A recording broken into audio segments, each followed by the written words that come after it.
Qaysi sochga qanday shampun tanlash kerakligi haqida ma'lumot berib o'taman. Ko'payib ketib, pedra deyiladi. Terida o'sha zamburug'li kepaklanishlar sochlarni umuman qoplab olgan.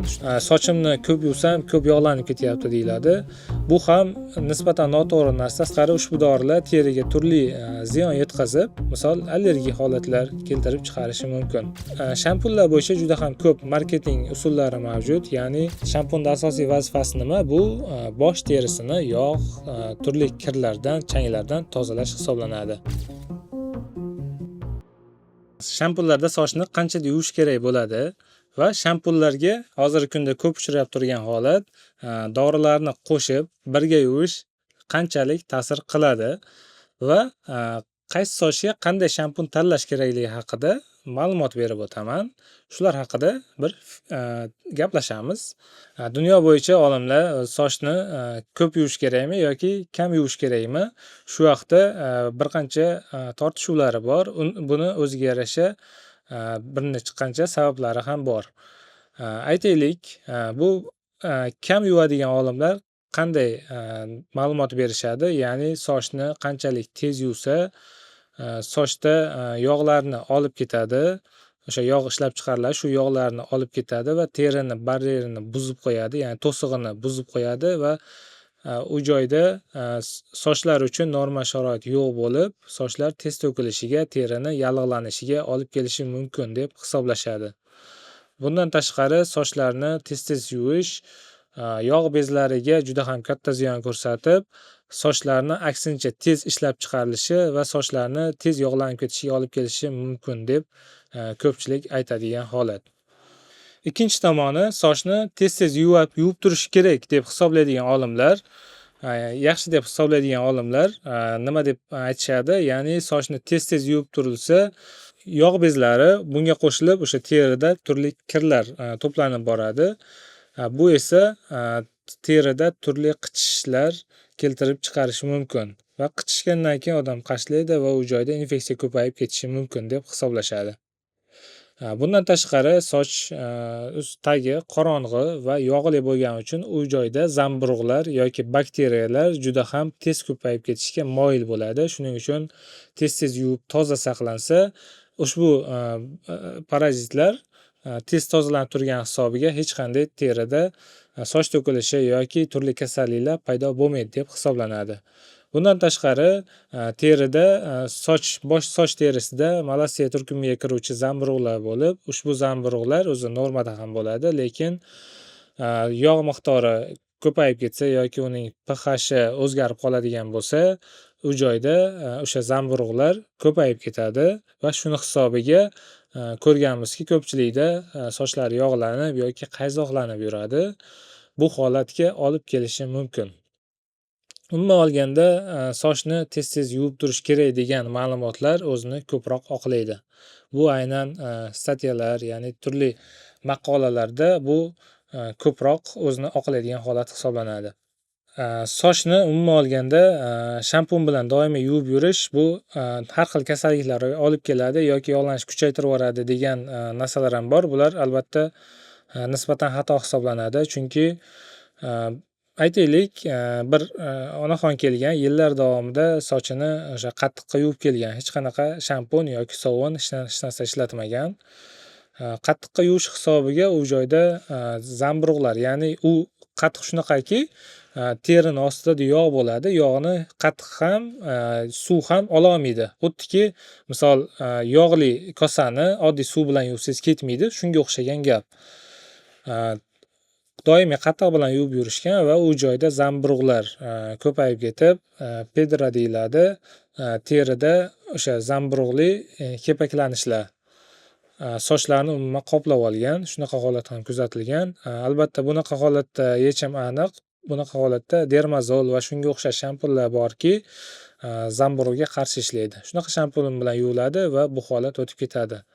Albatta, bunaqa holatgacha olib bormagan ma'qul. Ya'ni o'zimizni oddiy shampunlar bilan, ya'ni oddiy deganda ham uyda ishlab chiqariladigan shampunlar emas. Original shampunlar bilan doimiy yuvib yurilsa, soch doimiy toza yursagina hech qanaqangi kasalliklar kelib chiqmaydi. Endi yog'lanishi Ko'pchilik aytadigan holat yana bitta narsa, sochimni ko'p yuvsam ko'p yog'lanib ketyapti deyiladi. Bu ham nisbatan noto'g'ri narsa. Sababini aytib o'tib ketaman. Birinchisi, bu shunaqa odamlar ko'pchiligida androgen alopetsiya, ya'ni tepakallik kuzatiladi. Tepakallik boshlanayotgan insonlarda aynan yog' kuchlanish bilan ishlaydi.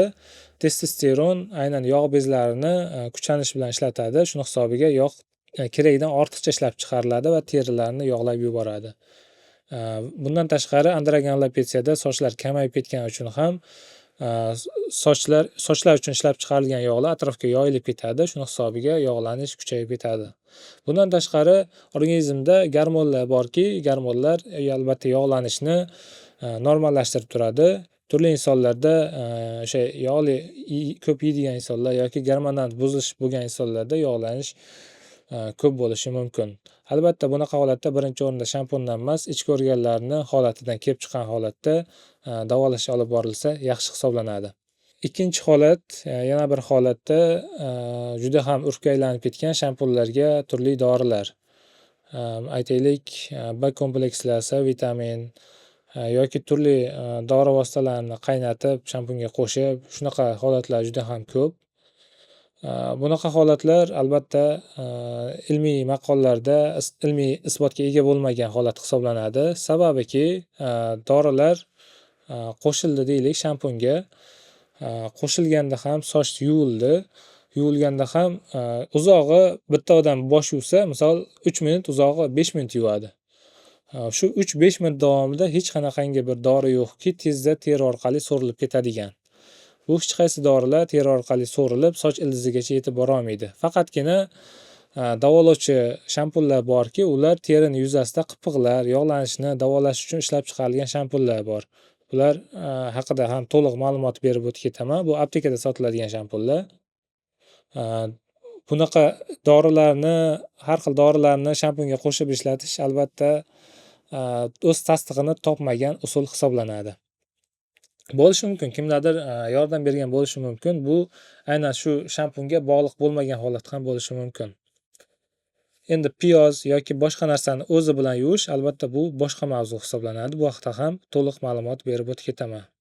Yana bitta holat, terida, sochlarda ma'lum bir lipid, ya'ni yog' qavati borki, bu hech qanday ko'pikni yoki hech qanday suvni terini tagiga o'tkazmaydi. Agar o'tkazganda, aytaylik, inson yuvinadi yoki kir yuvadi. Shunaqa holat bo'lsa, agar teri suvni o'ziga tortib oladigan bo'lsa, unda teri xuddiki parchalanib ketadi. Oldinlar bo'lardi, misol onalarimiz ko'p kir yuvgani hisobiga terilarini har xil tirnoqlar atroflari uvib qolardi. Agar terimiz shunaqa suvni o'ziga tortib oladigan bo'lganda, shunaqa hamma terimiz uvib parchalanib ketgan bo'lardi. Aynan mana shu lipid qavat borki, bu shampun orqali bo'lgan dori vositalarini o'ziga qabul qilmaydi baribir. Baribir u shuncha qilingan narsa shunchaki suv orqali vannaga oqib ketadi xolos. Bundan tashqari ushbu dorilar teriga turli ziyon yetkazib, misol allergik holatlar keltirib chiqarishi mumkin. Shunaqa bemorlar keladi, yuzi, ko'zi, qovog'i shishib kelgan bemor. Aynan so'rab surishtirilganda aynan shunday mahsulotlarni qo'shib yuvgan va shundan keyin bemorda umuman sochlarida, soch tagida, terisida qizarishlar, ko'zlari shishgan, yuzlari umuman shishib ketgan, shunaqa allergiya bergan holatlar ham bo'lgan. Albatta buni ham hisobga olib qo'yish kerak bo'ladi. Yog'li, quruq va normadagi sochlar bor. Qanday shampun tanlash kerak? Har bitta shampunni etiketkasida yozib qo'yilgan yog'li sochlar uchun, quruq sochlar uchun va normal sochlar uchun deb yozib qo'yilgan. Hech qanday bir murakkablik qidirish shart emas. Kimda qanday o'zi biladi. Agar yog'li soch bo'lsa, yog'li sochlar uchun deb qo'yilgan shampundan tanlanadi yoki quruq bo'lsa, quruq sochlar uchun deyilgan shampun tanlash mumkin bo'ladi.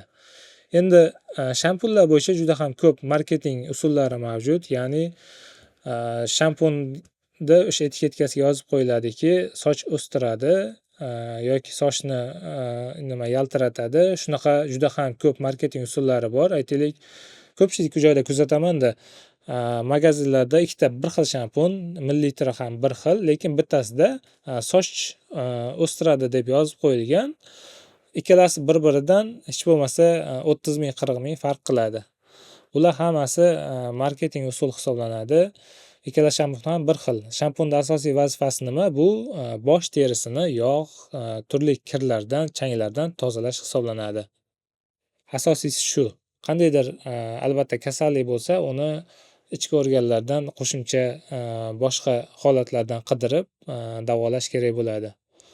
Endi shampun ko'pchilikka ma'qul keladi, sababi ortiqcha xarajat bo'lmaydi, ortiqcha vaqt ketmaydi, har kuni yuviladigan holat. Shuning uchun juda ko'pchilik shu shampun bilan hal qilgisi keladi. Aslida shampun bilan deyarli 99% holatda davolovchi hisoblanmaydi. Davolovchi hisoblanadi qachonki terida yallig'lanish yoki qayzoqlar bilan kechadigan kasalliklarda davolash mumkin.